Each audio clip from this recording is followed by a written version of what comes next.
replacement therapy for most of our patients who come in with renal insufficiency, and whether early or whether late helps, we don't know as of now.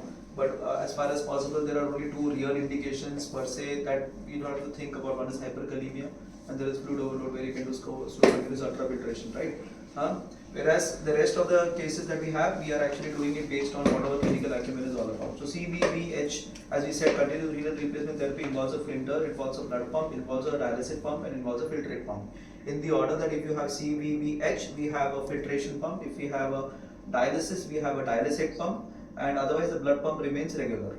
Okay. In the slow continuous ultrafiltration, we have only the blood pump running, and only thing that happens is that you are able to remove fluid from the body. Right. So in slow continuous ultrafiltration, we have fluid coming out of the body, which is barely plasma water or water that's coming out.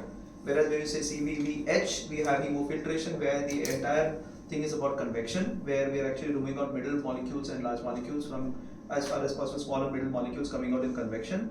And when we say CVVHDF, they were doing dialysate, where small molecules are actually coming out, which includes urea, creatinine, potassium, and things like that. Okay. Among the modalities, the most effective is intermittent hemodialysis, most efficient. And when we talk about efficiency of any kind of, or dose of any kind of therapy, we are talking about effluent rate. And we talk about effluent rate, it is equal to QD plus QR. Okay, and is what we're looking at is effluent rate, whatever goes inside the pump, that is UF plus QD plus QR. That's what is the effluent rate, right? So we have talked about effluent rate, we have talked about blood pump, we have talked about dialysate pump, we've talked about and also we talked about when we actually replace fluids. When we say replacement fluid, then we are actually giving it as a pre-filter or giving it post-filter. So we have pre-filter replacement or post-filter replacement, right? We discussed all these things, why pre-filter replacement and what is post-filter replacement. Okay, so now we tackle the next part of the story, which involves how do you manage fluids when you're actually dealing with CRRT. How do you manage fluids? Okay, till now, any questions till now? Any questions? Did you last time we didn't enter the lecture, so we finished CRRT. We finished full CRRT, where we discussed how, where, why, what, even filters, we discussed that, we discussed which pump, where, everything we discussed. I hope you all remember these things. You all remember, right? Most of the things you all remember, right? So now we will go to fluid management in CRRT, fluid management CRRT, and you've actually taken the same paper that I'm going to give you, precision fluid management. Oh yeah, na? I felt it. मैं देख के मेरे को ऐसा लगा कि वो precision fluid management नहीं चल रहा है. Fluid management during the continuous renal replacement therapy. So before you go into this, let us first ask everybody, how do you manage fluids? But let us see the baseline knowledge what you have. How do you manage fluids in CRRT? So we can give replacement fluids. For what? And post-filter. For what? So for replacing. When you say fluid management, what is intake? What is the fluid management in the ICU? Intake and output. Yes. That is what is fluid management. What is the intake and what is the output? Right. So in the CRRT, what is so specific about fluid management? Anything you do know? Any idea? Anything that you can talk about when you talk about fluid management? Anything in the CRRT that you think is responsible for fluid management? Effluent dose. Effluent dose. So you talked about effluent dose. Now what is effluent dose? Effluent dose is nothing but the addition of QR plus QD plus UF. Isn't it? That is the effluent dose. When we say effluent dose, it's divided by the kilograms. And what is normal effluent dose? So this is effluent dose. This is not intake output. It's effluent dose. That's a dose of dialysate, dose of convection that you're giving, right? And we should keep it between 25 to 30 ml per kilogram per hour, right? That is what we want to do. Anything about fluid management? What are you worried about in fluid management? How do you do the fluid management CRRT? Baseline knowledge. UF, have you heard about UF? Right? So UF is part of the fluid management that you have. Convection is a part of fluid management that you have, you just now said. But why and what is important? How do you do this? Let's go to that. Okay? Yeah. So fluid management during continuous renal replacement therapy in critically ill patients is a dynamic process which involves three integrated goals. First is to maintain the pattern and integrity of the CRRT circuit. Second is maintenance of plasma electrolyte and acid-base homeostasis in the body. And third is regulation of patient fluid balance. That if the fluid is infused or removed, can be adjusted according to the patient's volume status. So there are currently no benchmarks for the fluid management, standard benchmarks for the fluid management with CRRT. So the specific standards for fluid management were proposed in the first by the Acute Disease Quality Initiative Conference on CRRT in 2016. So they have had a consensus meeting and they have proposed some standards according to which the fluid management should be done. So in the fluid management, as per in previous slide, there are three goals: so maintenance of circuit integrity, plasma composition, and fluid balance. The circuit integrity is maintained with the use of anticoagulation like citrate or heparin, and it also depends on the filtration fraction that we'll see in the next slide. The plasma composition is dependent on the type of fluid, the content of fluid, and the site of its administration. And a fluid balance is the removal and regulation of the fluid as per depending on the machine net balance and the patient net intake output. So depending on that, we will maintain the fluid balance during CRRT. So when you look at CRRT, there's a lot of things that you look at in order to ensure that the circuit is maintained, ensure the electrolytes are maintained, ensure that you're getting a balance that we want to establish. When you do CRRT, the whole body is in our hand. We know what is to be done. Okay, that's how it should be. We should control the entire body. Everything can be controlled. Okay, so how do you do that? Okay. So how can fluids be utilized to maximize the circuit integrity? So as in last lecture said that we keep the blood volume on the higher side so that the circuit integrity is maintained. There is less clot formation in the circuit. So fluids to maintain the circuit integrity are typically administered pre-filter, which is beneficial, or post-filter also. We'll see the advantages and disadvantages of both. Then saline flushes are basically used. The replacement fluid is used in CVVH and CVVHDF modes of the CRRT. So it also acts as a vehicle for the anticoagulants, and it's heparin or citrate infusion in the upstream during the CRRT. So fluids administered before the filter, they reduce the filter clotting independent of an anticoagulation used.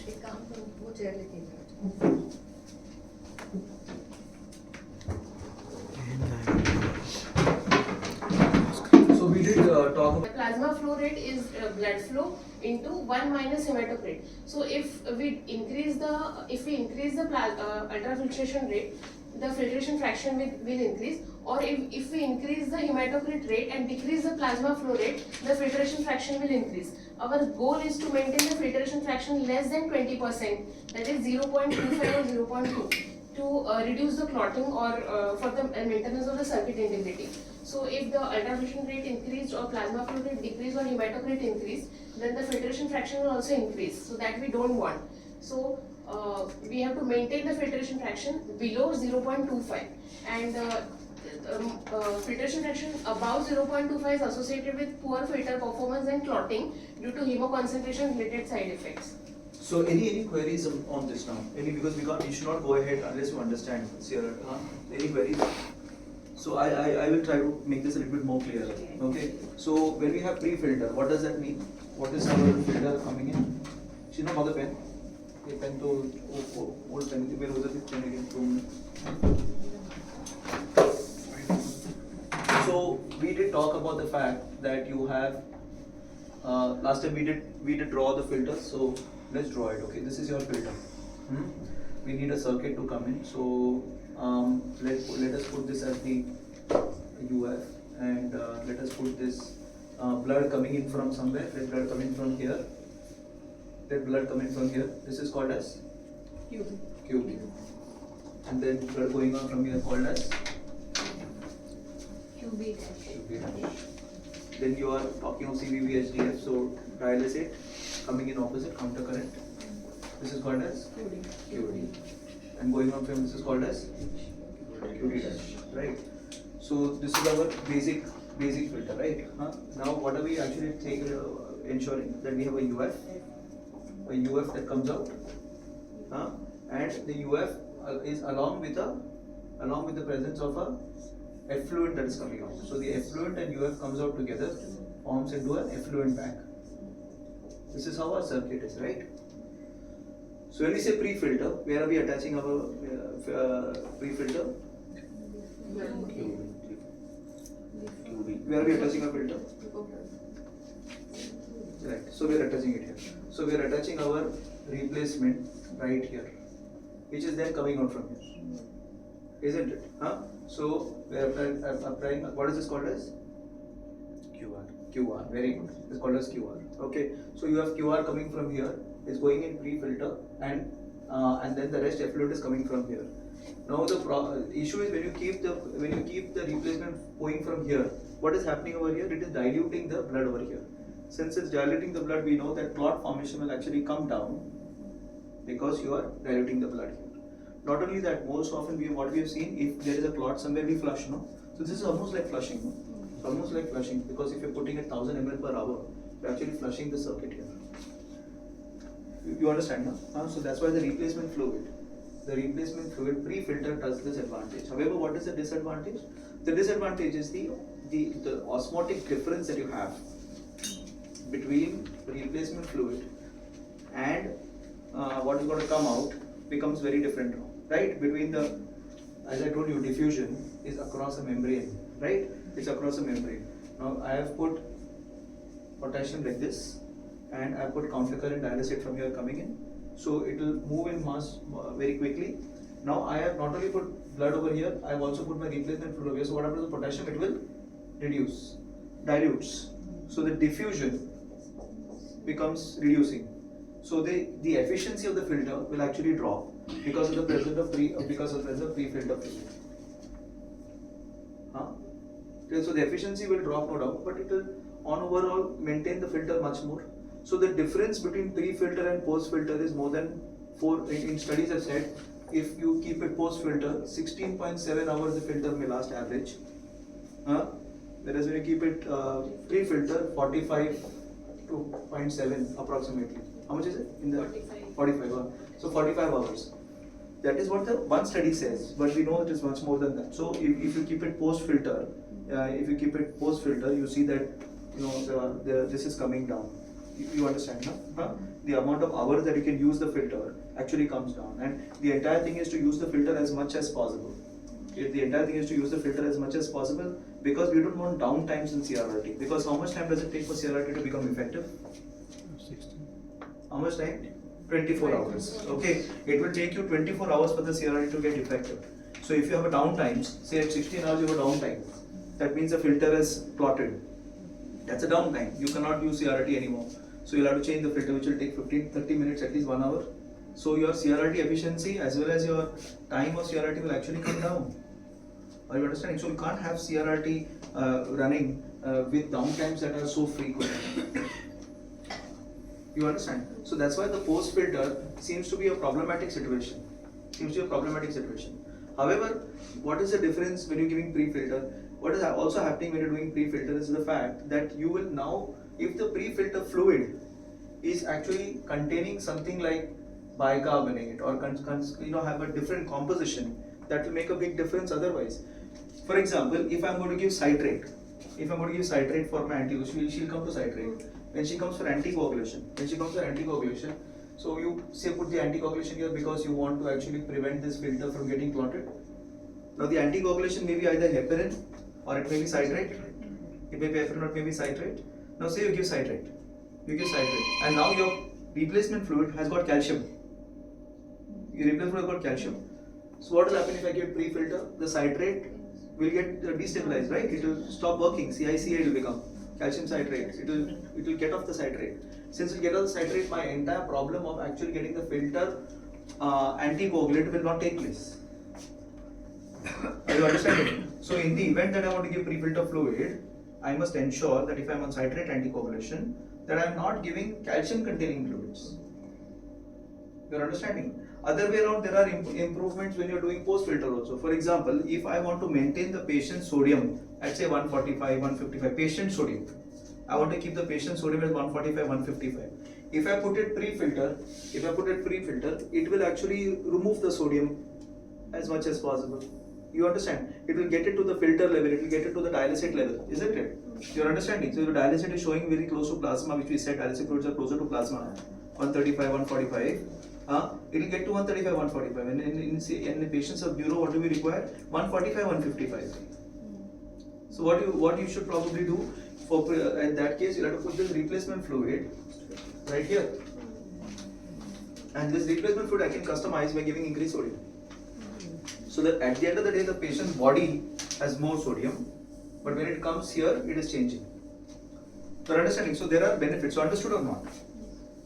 You understood pre-filter, post-filter, how to use, why. The citrate will put it So if you're giving citrate, now tell me the changes what you're going to do if there is citrate.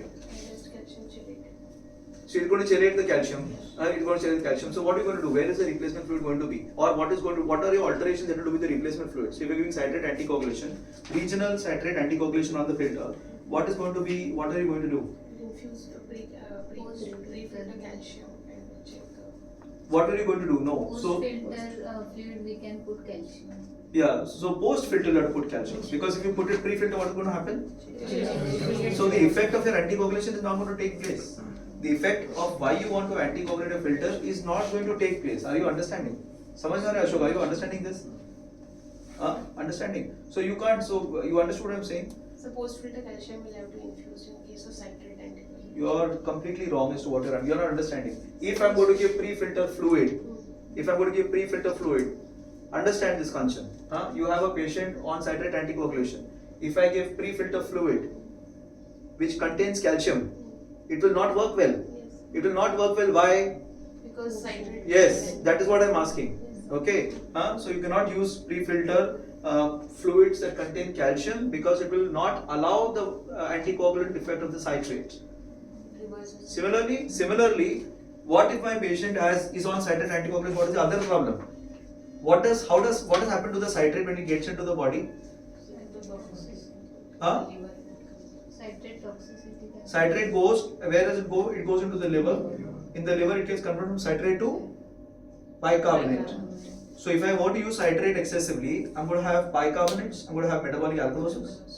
Right? Now in the meantime, if I actually have replacement fluid that has got bicarbonate, that has got high amount of bicarbonate, it will add to the problem that is there.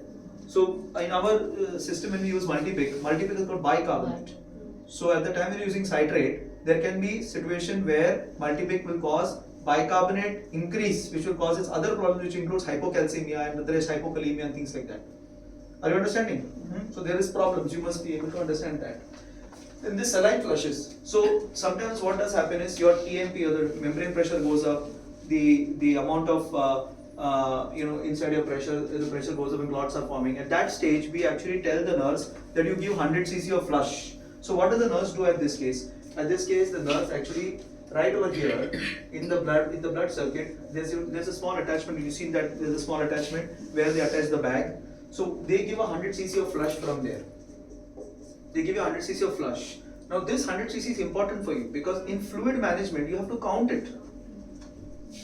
So in your net ultrafiltration or the net positive fluid that you're putting inside the body, it will be the addition of Q replacement plus your saline flushes that are there.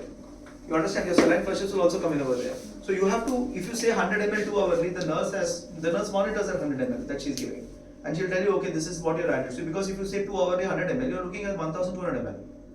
So the nurse will actually look at that and tell us, okay, this is what is happening. That's what our CRRT, our protocol chart has that. Okay. Now the next thing is replacement fluid. Okay, we just now discussed all about what the fluid should be. Then act as vehicle for anticoagulation. So the heparin that you add, 8 ml, 9 ml, 6 ml, 2 ml, 3 ml, even that the nurse takes as an intake. The nurse takes that also as an intake. Okay. So this we discussed. Filtration fraction. Now let's come to this. It's very important. Last time we discussed this. So what do we say filtration is? Ultrafiltration, UF rate divided by plasma filtration rate. Exactly. What is it? Once more. Ultrafiltration rate, UF rate divided by plasma filtration rate.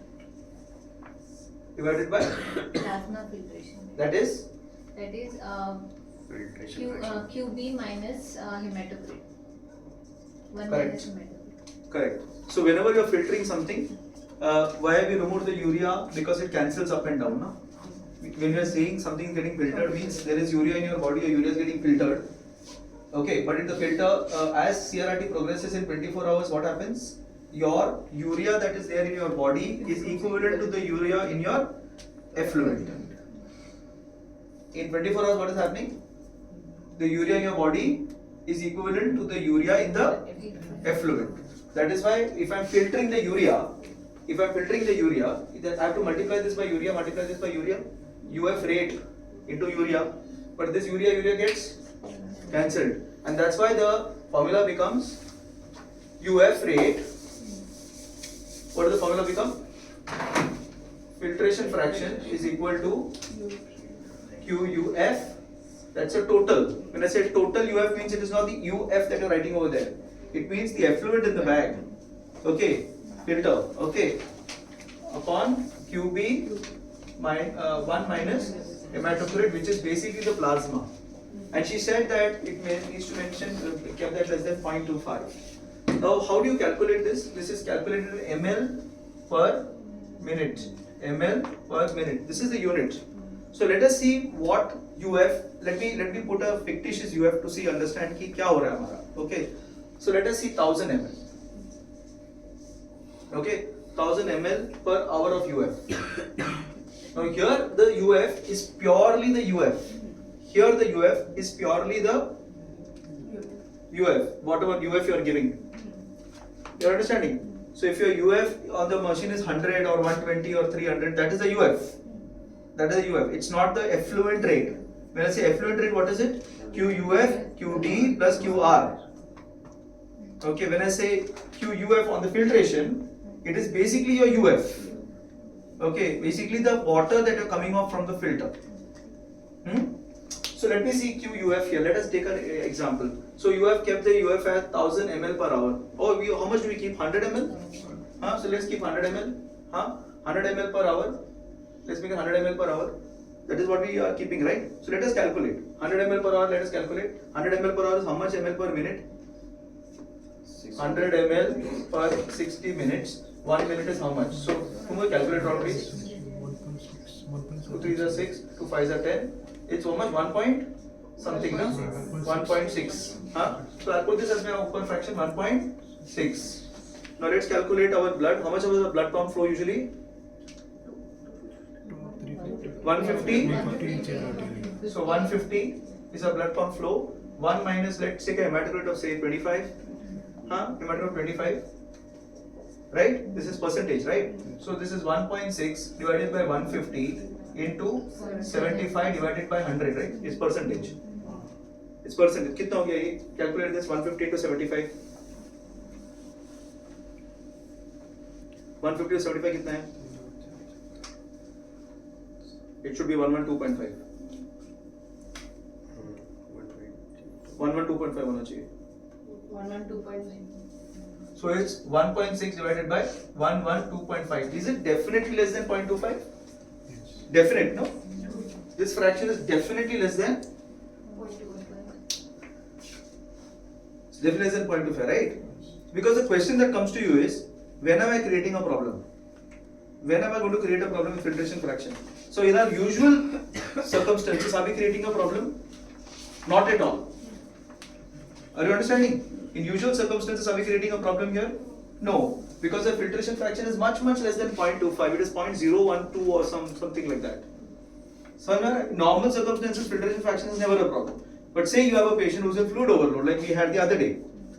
We had a patient the other day which we were doing CVVHD or we were doing QCF. We were doing SCUF on that patient, right? What is happening on that patient? How much UF we were trying to remove? 1000 ml. Trying to remove 1000 ml an hour. Right? So let's put 1000 ml an hour here. Okay, 1000 ml an hour. And let us take a hematocrit of say 50. Okay, let's take a hematocrit of 1000 ml per hour. Okay, now 1000 ml per hour is how much per minute?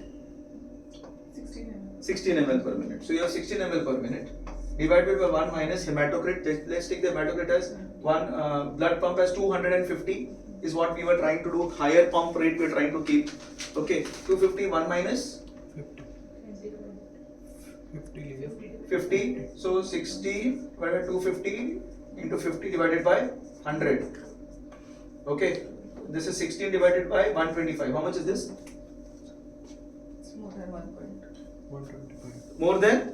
0.25. Are you understanding how it makes a difference? So in that patient, I had to do a lot of alterations. You see, I was calling up and saying do this, do that. It was based on this. just based on this equation that I'm taking that that. Have you understood that? समझ में आ रहा है? You understood or not? Smita, you understood? Yes, sir.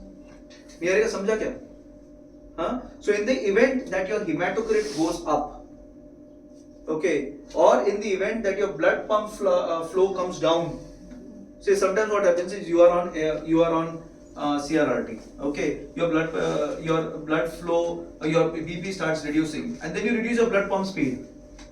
The moment you do that, what is going to happen? The filter will start clotting. Why? Because here you have reduced this to 50 ml.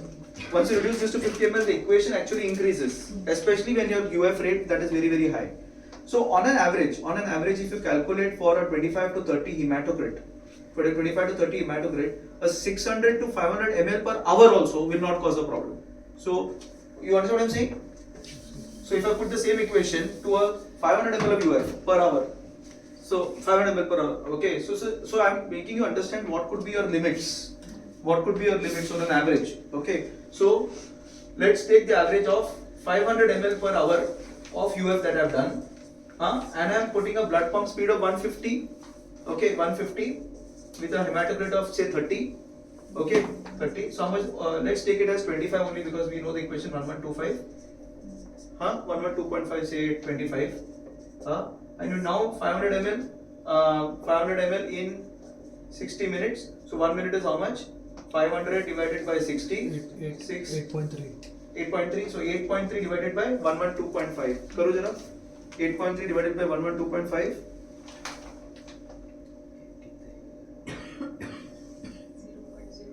0.07. So you're still okay. So at a rate that we are at, we are still okay. Are you understanding? We are still okay at the rate that we are at, 150 ml per minute, 500 ml also. You go up to 800 ml, no problem per se.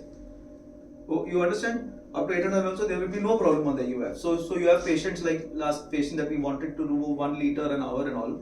So I will have to do alterations in my blood pump to actually prevent filtration clotting. Is there anything in alteration I need to do? Nothing. If I want to remove UF, I need to alter my blood pump. Simple. Yeah. If I want to remove more UF, I need to make blood pump changes. Clear? Yes. Clear on this? So that's about filtration fraction. Any queries about this? How fluid should be utilized to maximum circuit integrity? So in the best case scenario, what would you do, Arshad? To get the circuit integrity as much as possible, आप क्या करोगे? What are your thinking you will do here? So to keep your circuit, you have a patient who needs you on CRRT, and you want to ensure that the circuit integrity is maintained. So what are the few 3-4 things that you will do to keep the circuit integrity maintained? Yes, sir. Blood pump rate. I'll see. No, blood pump rate. What? Yeah. What about the blood pump rate? Accordingly as per the UF rate, जितना मतलब वो निकालना है उसके हिसाब से इसको रखना है. तो उसके हिसाब से मतलब क्या देखोगे उसमें? कम होना चाहिए सर. ब्लड पंप रेट कम होना चाहिए तब जाके. नहीं. Filtration fraction. FF less than 0.2. अगर ब्लड पंप रेट तेरा लो हो जाएगा तो क्या होगा? नहीं, बहुत कम हो गया वो. लो हो जाएगा तो क्या होगा? तो फिर ये बढ़ेगा. Filtration fraction बढ़ेगा. So I cannot keep my blood pump rate low. I want to keep it average to high. That is clear. I can't keep it at 50 ml and 60 ml. I can't do that. I want to keep it on the higher rate.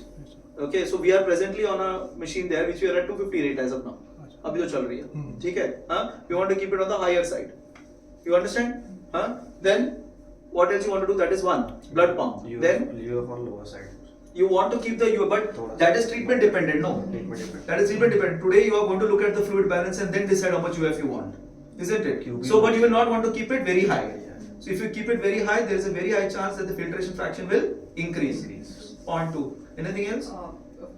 Pre-filters. You would want to start the patient pre-filter with the correct understanding that you may not have effective efficiency from the CRRT machine. Then Saline flushes. I will probably want to give saline flushes, but at the same time, the moment I start saline flushes, what I know that I may have to increase my UF because I'm probably going to increase the amount of water going inside the patient. समझ में आ रहा है? Once I start saline flushes, I will need to increase my UF. Okay, because that is going to be counted as my intake. Clear? Clear? So clear on this circuit integrity and anticoagulation, right? I want to anticoagulate this patient. I want to anticoagulate either regionally or entire body. For example, I can give Clexane for the entire body, 0.6 ml subcutaneous BD. Therapeutically, patient is anticoagulated, or I can do it regionally by giving heparin over here and protamine over here, or I can give citrate anticoagulation, giving citrate here and calcium over here. Clear? These are the three forms of anticoagulation. Circuit integrity. Clear? Yeah, let's go ahead.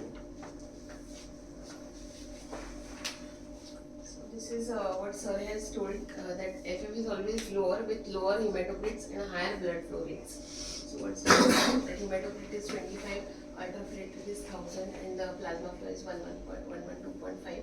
Filtration fraction comes 0.15. So usual case of scenarios, if you see, we don't have a problem. You see, 1000 ml per hour. So filtration fraction remains at 0.11 and 0.14 and all. It is the problem comes when you start using 2000 ml an hour. That's a very high rate. Okay, so that's why it's a problem when you do. So our filtration fraction is purely dependent on UF rate. Okay, huh? So the advantages and disadvantages of pre-filter. In pre-filter, the UF rate is not limited by the blood flow because we are diluting it. And then enhanced elimination of the urea from the RBCs. Because what is happening over here? The convection is going much higher. What is happening over here? Convection is going higher. So what is happening is, once you put a replacement fluid here, the effective convection is very high, no? Because the amount of fluid coming from here. Are you understanding? When I make it post-filter, my convection is not as high. Here I am putting it right over here. So convective clearance, which is middle and small molecules, will increase, of which urea is the largest, the smallest of the molecules that are there. So the clearance will be much quicker. Of urea. Okay, of urea. Okay? Filter life is And why does albumin not get cleared? Huh? Molecules are also. No, it's not a large molecule. Charge. It's a charge. It depends on the charge. These are positive, that's negatively charged. If you have a negatively charged molecule, it is not going to really go through. Huh? Correct? Huh? So you must remember this, okay? You catch questions in the exams, okay? Yeah. Disadvantage is solute concentrations are decreased and thus clearance is decreased. Post filter, the clearance of the solutes is directly related to the ultrafiltration rate. A higher solute clearance rate is produced, that is the advantage. Delivery of specified solutes and concentrations directly to the solution in the post filter. We are delivering the solute directly into the circuit. Then disadvantage is UF rate is limited by the blood flow rate. There is Because the machine will not allow you. The machine, since you have, what will happen is, if you keep it post filter, the machine will say you can't go more than this UF. Because it's actually calculating QB and QF. You understand, it is not able to do that. you cannot order too much ultrafiltrate because the end filter hematocrit will be too high. Because ultrafiltrate rate is limited by the filtration fraction, you may not reach the optimal dose. And filter life may be decreased by the high end filter hematocrit. So, how we achieve the plasma homeostasis? So, various quality control commercial products, dialysate and replacement fluids are available for purchase in 5 liter bags, as we all do it regularly. So, it allows the tailoring to the individual needs. Like if a patient is hyperkalemic, we can give the fluid which is containing 0 mole of potassium, or if the patient is having high. But in CRRT, please don't do that, okay? Because 0 potassium means it will become potassium 0 within 16-17 hours. You will not. No, not in CRRT. In intermittent hemodialysis, you may still want to give that 0K for some time, like this patient who's under CPR, we did dialysis, isn't it? We have a patient, CPR chal raha hai, फिर we started dialysis. In that patient, we actually have a potassium free for the first hour. Otherwise, it is criminal to do that. Okay, it is criminal to do that because you're causing the patient to die. With potassium 0, his potassium will become 0. You are understanding? He is going to die if you keep it like that. Okay, clear? It's criminal to do that. Okay. So in these cases also, a 0K bag is something that I don't want to use as far as possible. Okay, a 0K bag will cause problems. It is better because of the slow. If you require hyperkalemia related treatment, you require to do intermittent hemodialysis, not CVVHD. You understand? Because it was going to take 24 hours. For example, the patient that we just now have, can we do CRRT? We can't. Why, Niharika? Hemodynamically unstable. तो CRRT करेगा ना फिर? Effective. You're sleeping, Niharika. If you're sleeping, go and have a coffee and come. No, sir. Why you can't do CRRT there?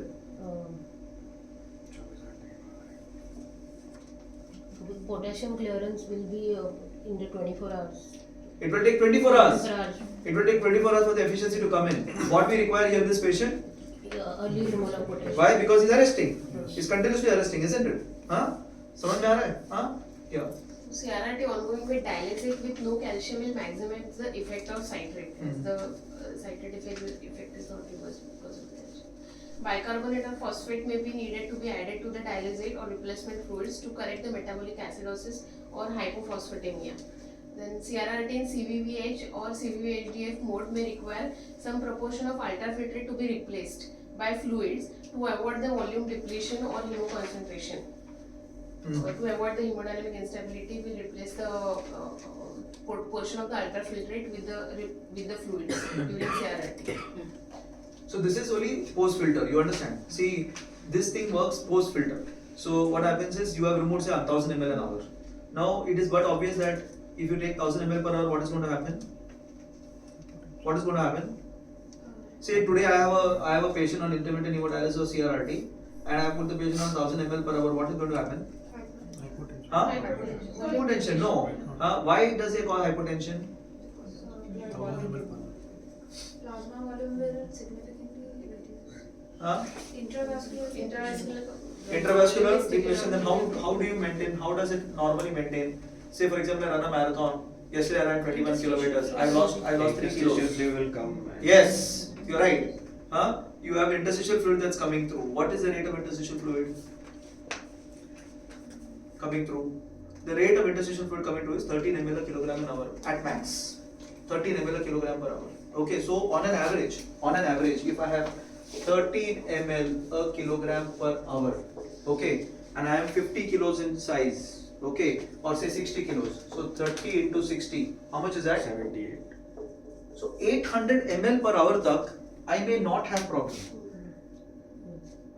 Are you understanding? 800 ml per hour tak, I may not have a problem. But say I have a patient that is uniquely positive by 20 liters and 30 liters of fluid because we've resuscitated. Cumulative fluid balance is 20 liters. Pancreatitis patient, you have given 20 liters of fluid balance positive. You can't leave that pancreatitis patient and say he'll do fine. He will take 3 months to become fine unless you de-resuscitate this patient.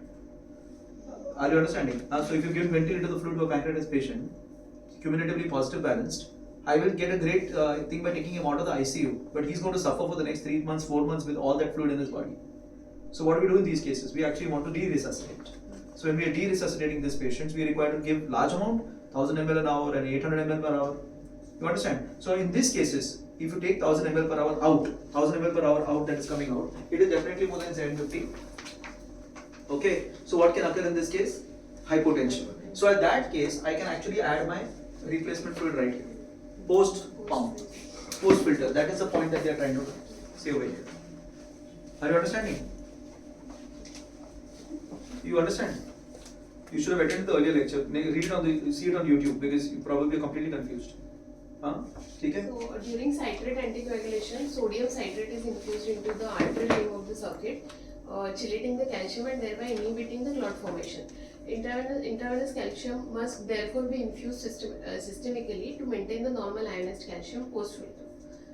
The dialysate and the replacement fluid may need to be calcium free to prevent the reversal of the citrate effect. Sachin, you understood?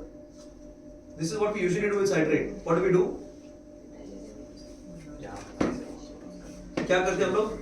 So citrate we put from pre and then post with chelated calcium. Post filter what are we doing? calcium. Why? To chelate citric acid का करने के लिए. In the body. Citrate, the moment you are giving citrate, okay, the moment you give citrate over here, we are giving citrate to preserve the integrity of this filter. The moment you give citrate, your blood is coming from here. The citrate will combine to the calcium over here, which will prevent the blood from clotting inside this. But the blood returning will have no calcium. No calcium. The blood returning will have no calcium. So now I want to supplement calcium here to get the body's calcium to normal. So that's why pre-filter citrate, post-filter calcium. So pre-filter we monitor the ionized calcium for what? To determine the citrate rate. Pre-filter we monitor the ionized calcium to determine my citrate rate. Because that is what the table that I have made. Yes. The table that you are all referring to, that's my protocol. What are we looking at? As per ionized calcium, we determine the Citrate rate, right? And as per the body's calcium, we determine the calcium rate. Are you understanding? So that the body's hemostasis remains the same, whereas there is sufficient anticoagulation inside the filter. Clear? Clear? Yeah. So check sodium in case of hypertonic citrate Yeah. solution is replaced. And systemic acid-base balance, as sir has said that we need to look for the development of metabolic alkalosis or citrate accumulation.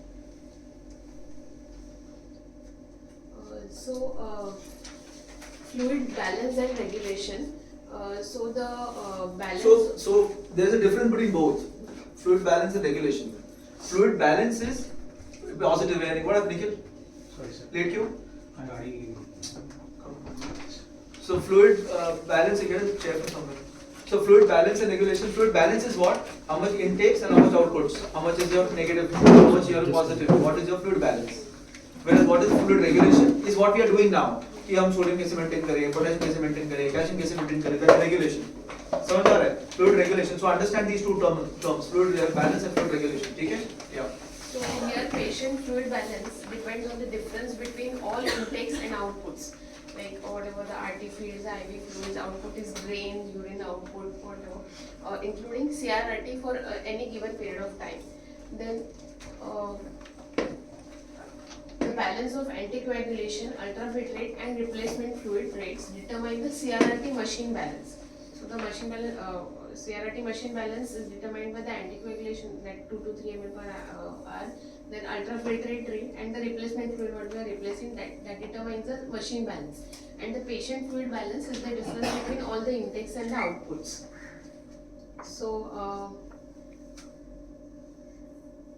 CRRT fluid balance is the fluid balance for the CRRT device is computed as the difference between the ultrafiltrate removed and the replacement fluid given for any given period of time. That is the CRRT fluid balance. Then replacement fluid it may be used to replace varying amounts of fluid removed. And the composition of the replacement fluid can be varied according to the tailored. So though we are calling it as replacement fluid, it is actually convective fluid. Okay. Yeah. And the ultrafiltrate is used to remove the fluid, and the ultrafiltrate rate can be controlled. Ultrafiltrate removes the fluid with composition close to plasma water. So this is the same sir thing. was, Saying that plasma refilling rate. So whenever we remove the fluid, we remove it from the intravascular compartment. So how this fluid is replaced into the intravascular compartment is that from the interstitial space of the body, it comes into the intravascular space compartment. So so that rate sir has explained that it is 13 ml per kg per hour, and that is the maximum fluid removal rate of 13 ml per kg per hour. So slow and continuous fluid removal, which is done in CRRT, it enables the vascular space to have the time to refill from the other body fluid compartments and lessens the impact of fluid removal on organ perfusion and hemodynamic instability. So this is the benefit. So if the ultrafiltrate rate exceeds the plasma refilling rate, that means sir has said that the plasma refilling rate is like 800 for a 70 kg person. If our UF rate exceeds than that, then there is a decrease in blood volume and there is a hypotension which contributes to the hemodynamic instability. So this is what I've explained is the machine balance, the patient balance, and the net fluid the net fluid balance, and we have to do it every 6 hours and followed by 1 to 2 hours to determine what should be the ultrafiltration rate. It's the same thing that you just put on a diagram. This is the machine balance, this is the patient balance. Machine is from the ultrafiltration, then replacement fluid and the anticoagulation together, and the patient balance is patient's intake and output, and that we have to do it Everything together you have to put together. it. Yeah, that's what it says. Yeah. So now approaches for the fluid regulation. With the CRRT fluid balance, there are two different methods can be used to achieve the target fluid balance with the CRRT. In the method A, the net ultrafiltrate rate, the ultrafiltrate rate is varied. This is a substitution fluid, replacement fluid, this is the ultrafiltrate rate. In method A, the ultrafiltration is varied, and in method 2, the ultrafiltration is fixed and the replacement fluid is varied. So in method A, we change the ultrafiltration according to the patient need, and in method B, we change the replacement fluid. Did you understand this? No. So if you don't understand that, speak. Okay, so what happens is now you want to decide your fluid strategy. Now I can make it complex, I can make it simple. Now what is complex over here? Complex is, say you tell the nurse that every hour you make intake equals output. Say you tell her like that. Tell her that every hour intake equals output. ऐसा बोल दिया उसको. अभी तुम्हारा replacement fluid remains is 1000. Now you have come. So this patient was on 1000 ml of replacement fluid and was at 100 ml of UF. Okay. Now what has happened is patient at this moment required a dose of meropenem. So you have given a dose of meropenem and so you give it in 100 ml of fluid, okay, which is 100 ml plus you have added say your RT feed which are 60 ml, so you have 160 ml. So what happens to the next hour? Next hour she changes the UF to 160 because you have told her to make it intake equals output. समझ में आ रहा है? हाँ? So this is what it says by this, UF is varied. Okay, that is what it means. So you can use the strategy of saying that array keep every hour intake equals output. So every hour intake equals output, so you will keep varying the UF, which is very difficult for a nurse. If you ask me, it's very difficult for a nurse. If you tell patient that okay, अभी you have the next UF को change करो, because what you must understand is as I'm increasing, so you might end up giving 1000 ml of UF. Because what if the patient suddenly had hypotension, you give 500 ml. Patient had hypotension, give 500 ml. So 500 plus another 500 will make it 1000 ml. So what will the nurse do the next hour? He'll make it 1000 ml. Are you understanding? But what will happen with that? The filtration fraction is changing. You understand? So it can be quite disastrous. It can be quite disastrous to use that. The other strategy is you let the UF be fixed. Let the UF, because UF is determining a filtration fraction. Let the UF remain fixed at say 200 and 300 ml, and you change the net fluid balance based on the amount of fluid that you're giving at the end here, either post filter replacement. So you will accordingly give it depending on that. You are understanding? So you will from 1000, 5000, you'll make it 6000. You'll increase that to 6000 or 6500, something like that. So that is two strategies. We don't need to use any of these majorly because we don't really move too much. Okay, we remain 100, we made it 200, make it 3. We don't really go to hybrid therapies. Very rarely. One patient we had CVVHD and high volume hemofiltration. That's very rare. Okay, we don't do it very regularly. You understood? Now, for in our practical purposes, we'll keep the UF as 100, maybe go up to 400, 500. Okay, so we will not have a problem. Okay, we're going to have a fixed UF strategy. Okay, we will take 24-hour intake output. We will not take 1 hour intake output. If you want to do 1 hour intake output, then you do one of these strategies. If you want to do 1 hour intake, I want to tightly balance between intake and output, then I will do this 1 hour. Any of these strategies. समझ में आ रहा है? But if I want to do a 24-hour strategy, it's okay. I'll keep it as fixed, and after 24 hours, I'll see what's going to happen. Understanding? Take it. What if during the procedure, if we have given means hypertension हुआ, we have given boluses, and वो जो fixed रहेगा 24 hours में, but फिर उसके बाद So you change it. You can change it intra-op. No, you can just how this you're changing here. You can change it. You can change it during a process, during a procedure. So समझ लो तुमने 500 ml दे दिया. Now the patient has got 500 ml and you found your ultrasound showing B lines. You found that there is science fluid overload. The X score is high. All these things are clear. Okay, that patient is probably got hypervolemic. Say for example. Then after some hours, after some 2-3 hours, change the UF.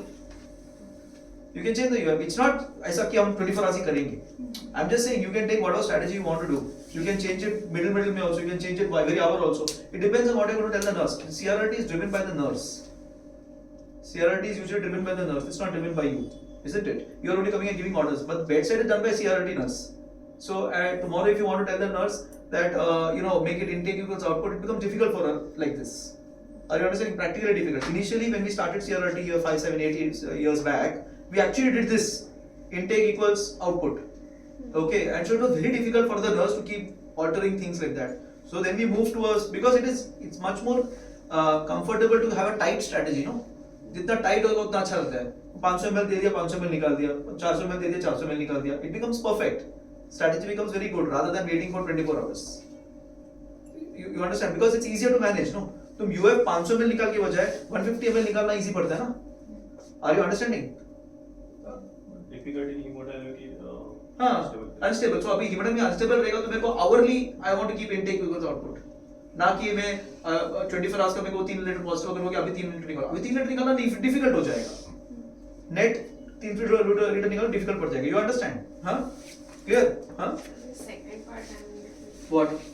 we keep the UF fixed and we give the replacement Fluid, yeah. according to what's According to intake output. Intake output, no. There are UF will be what will be a UF? Your which UF. we have set it. exactly. So it is which you have set, right? तुम्हारा UF 100 ml है, और तुम्हारा intake हो गया 1000, या तुम्हारा UF हो गया 1000, हाँ, लेकिन तुम्हारा उतना रिप्लेसमेंट हो नहीं रहा है, मतलब उतना हाइपोटेंशन अगर हो रहा है, so I give my replacement fluid at this end, post filter. समझ में आ रहा है? Replace that to prevent the hemodynamic embarrassment.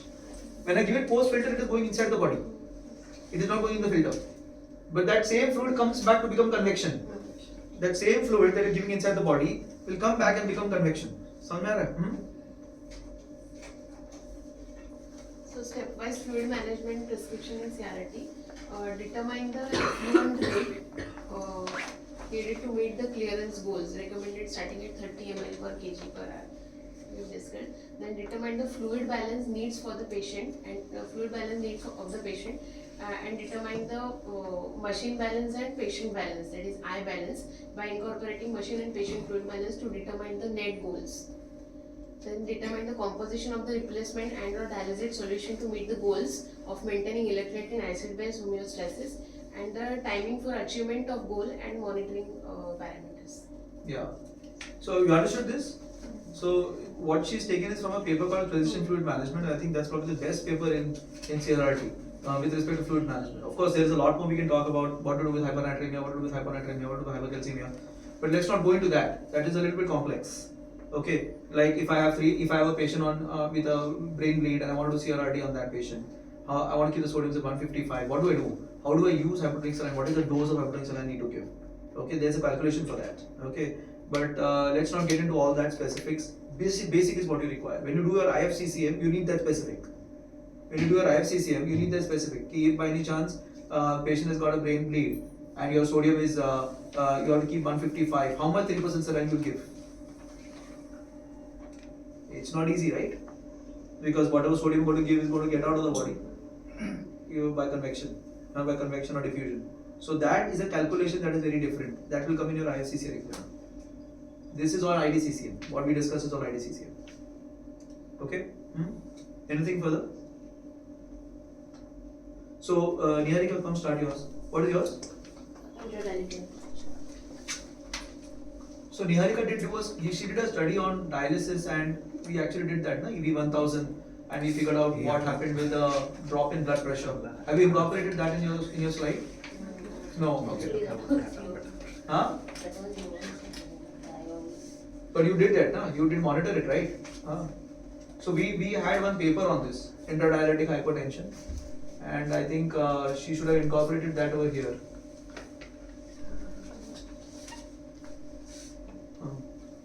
So intradialytic hypertension. So what's the definition? The Kidney Disease Outcomes Quality Initiative defines intradialytic hypotension in end-stage kidney disease on maintenance hemodialysis as more than 20 millimeters of mercury drop in systolic blood pressure or 10 millimeters of drop in mean arterial pressure. And along with that, if there is a presence of symptoms related to intradialytic hypotension like abdominal discomfort, yawning, sighing, nausea, vomiting, muscle cramps, restlessness, of course this won't be seen in the critical care patients. And following that, this was actually initiated in 2005. Now, following that, the European best practice guidelines were defined IDH as a decrease in systolic diastolic pressure more than 20 millimeters of mercury in combination with the clinical and nursing interventions. So when you do a clinical intervention with a systolic blood pressure follow more than 20, then it is called as intradialytic hypertension. You understand? No? That is the meaning. Okay, initially it was saying only 10B is enough. You know, that's what the initial thinking was. Now they added intervention. Intervention, you should do an intervention. Of course, this is a definition for intradialytic hypotension, not related to CRRT. Okay? This is not for CRRT. This is for intermittent hemodialysis. This is for intermittent hemodialysis. This is not for CRRT. So CRRT में hemodynamic embarrassment different topic. I think I'll take that today because since you're finishing CRRT, we are at the end of CRRT. So let's finish that. Okay. So there are various risk factors. We'll study more about them ahead. Diabetes, CKD stage 5, cardiovascular disease, LVH and diastolic dysfunction with or without systolic dysfunction, chronic heart failure, valvular heart disease, pericardial disease, poor nutritional status, neuropathy or autonomic dysfunction, severe anemia, high volume of ultrafiltration, more than expected interdilated weight gain, and pre-dialysis systolic blood pressure less than 100, and age more than 65 years. So there are two factors, the patient-related factors and the RRT-related factors. So in the patient-related factors, hypovolemia, LV systolic and diastolic dysfunction, RV dysfunction, arrhythmia, vasodilated state, autonomic dysfunction, sepsis and adrenal insufficiency, all combined may lead to hemodynamical instability in the renal replacement therapy. And RRT related factors would be modality which we are using, CRRT or SLED, UF rate, osmolality changes, dialysate temperature, dialysate sodium, calcium, buffer, what we use, and membrane. So these all can cause hypovolemia and lead to cardiac dysfunctions and lead to physiologic compensation and can lead to hemodynamical instability and may lead to death. Okay. Impaired autoregulation of kidney blood flow can lead to non-recovery of kidney function and can also lead to death. So contributors to hypovolemia in critical ill patients requiring RRT are longer SLED time will lead to less fluid removal rate, and larger UF goal will lead to high removal of the fluid rate and will lead to hypovolemia. And along with that, as we discussed earlier, the same albumin level will hypoalbuminia will cause increased oncotic pressure and increase the plasma refilling rate. Small molecule clearance with osmolality, sepsis and inflammatory response will lead to loss of vascular integrity and lead to redistribution of fluid from intravascular to the interstitial, will lead to plasma refilling rate. And this can also cause to venodilatation and decrease venous return and lead to hypovolemia. This all combined leads to hemodynamical instability. Again, contributors to cardiac dysfunctions would be reduced myocardial perfusion with preserved coronary artery perfusion, lower dialysate temperature will lead to myocardial stunning, and higher dialysate calcium and endotoxemia due to systolic and diastolic dysfunction. Patient-related factors would be basal gyrus reflex, that is some response to the chemoreceptors, will lead to bradycardia and hypotension, and sepsis and critical illness, cardiomyopathy and underlying cardiac dysfunction will also lead to the systolic dysfunction. And these are again, should I do this? Yes, you should. Then contributors to decrease vascular tone that lead to HIRRT will be the dialysis characteristics, high calcium concentration, cool temperature will lead to decrease vascular tone, high potassium concentration will increase vascular tone, and vasopressors increase nitric oxide, increase hydrogen sulfide, and relative vasopressin deficiency. These all lead to decreased vascular tone. And according to the membrane, these are all actually related to the dialysis, RRT. Dialyzer membrane characteristics, according to that, the high flux, if you are using, will lead to endotoxemia and decreased vascular tone. Unmodified cellulose and complement activation will lead to decreased vascular tone. Solute clearance, if there is diffusive versus convective, less clearance of higher molecular weight, all lead to decreased vascular tone. So these are actually same only patient related factors. Okay, go ahead. So what are the potential RRT related interventions? So first would be we can limit the UF rate and reduce the UF goal and lengthen the treatment time, which allows. So Niharika, I will not go and sit. I don't want it like this. You are reading it out. You should have come up with points. This is not the way I have told this many times. I don't like it like this. You're just reading it out. What is the point? You could get a paper and distribute to everyone, and everyone could have just read it out. This is not the way you take a lecture, because you need to be reading it yourself and talking without looking at it. This is not the way. You have put up big pictures from the study. This is not definitely the way that it is. This is not something we don't have to do. So I think we will do this again. Or other way around, I will take this one, if this is the case. Okay. So we'll break for now. We will we continue it. We finish CRRT. So just take my computer.